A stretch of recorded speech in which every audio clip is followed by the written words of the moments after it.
Ça y est, tu as ton bien immobilier, tu sais quelle stratégie utiliser pour louer cher, mais avec un locataire dedans, c'est encore mieux quand même.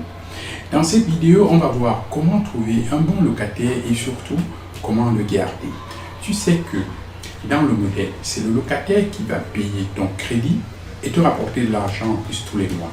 Alors, je vais déjà revenir sur un point concernant ton logement. On a vu qu'il fallait des prestations de qualité pour pouvoir louer cher. Là, avec les locataires, mécaniquement, ça va être pareil. Un locataire qui va avoir plus de moyens financiers, c'est un locataire haut de gamme, si je puis dire. Donc, si tu as un bon locataire à qui tu fournis un bel appartement, il sera plus enclin à rester que si tu loues un taudis, si je puis dire. Pour que ton locataire reste, il doit se sentir bien. Alors, pour se sentir bien, évidemment, il y a le logement, ça c'est sûr. Mais il y a aussi la relation avec toi. Il faut que tu sois sympa avec tes locataires. Il faut avoir une bonne relation. C'est indispensable. Alors, je ne dis pas que tu dois être chez lui tous les samedis soirs pour l'apéro, mais passer un coup de fil comme ça de temps en temps ou un mail juste pour le relationnel. Au début de l'hiver, par exemple, passe un coup de fil pour savoir si le chauffage fonctionne bien, par exemple. Tiens-le au courant s'il y a des travaux qui sont prévus lors d'une réunion de copro, par exemple. La location, en fait, c'est juste du commerce. Et pour faire ça, il faut être commerçant. Par contre, sois intransigeant sur une chose, c'est le loyer. N'accepte jamais de retard de loyer. Pour ça, il y a une solution simple. C'est des virements automatiques. Préviens les locataires au moment des visites que les loyers sont payables par des virements.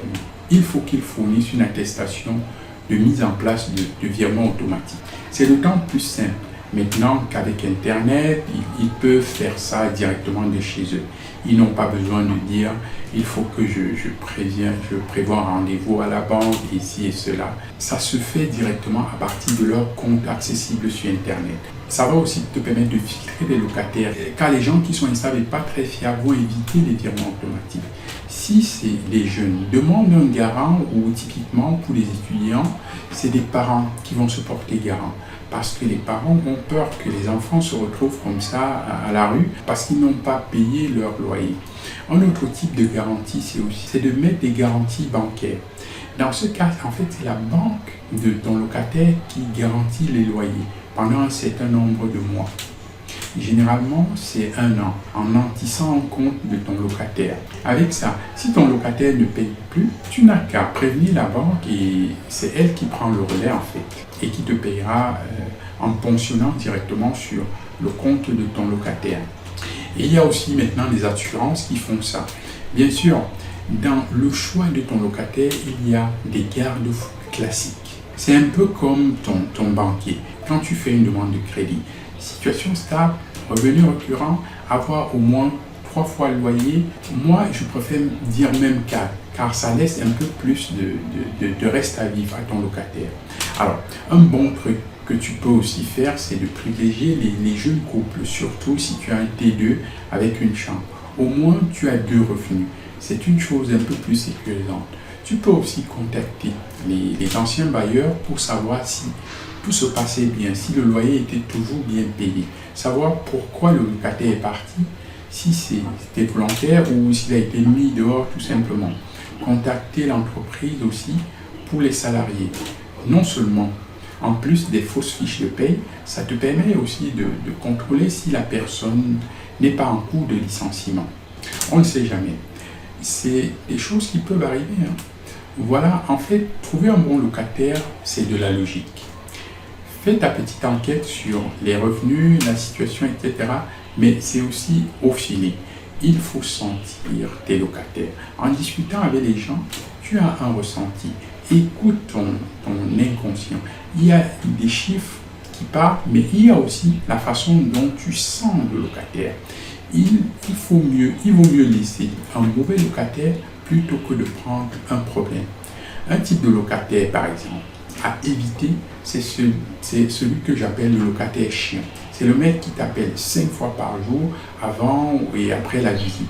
Le jour où il sera dans le logement, sous prétexte qu'il te paye un loyer, il te prendra pour ton valet et t'appellera sans arrêt pour le moindre petit bricole. Et il faudrait en plus être là tout de suite quand il appelle. En général, c'est ceux qui posent le plus de questions qui posent le plus de problèmes après. Donc pour cela, c'est pareil, laisse-les partir.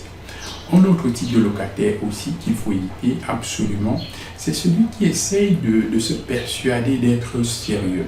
C'est le mec qui, pendant la visite, ne va pas arrêter de te dire c'est super, que tout est nickel, que lui aussi il est super, qu'il n'a jamais de problème et qu'il se justifie absolument sans que tu lui aies rien demandé en fait. Ceux-là, c'est pareil, une fois qu'ils sont chez toi, 9 fois sur 10, c'est une galère. Ils vont te poser des problèmes, donc ceux-là aussi, fuis-les. En résumé, pour trouver le bon locataire, sois carré de ton côté. Propose un logement de qualité. Sois logique dans tes choix et fais confiance à ton feeling. Maintenant, en gros, tu sais comment trouver un bon locataire. Et reste à gérer le bien. Ça, c'est ce qu'on va voir dans le prochain module. Comme toujours, tu peux poser tes questions dans la partie commentaires. À très vite.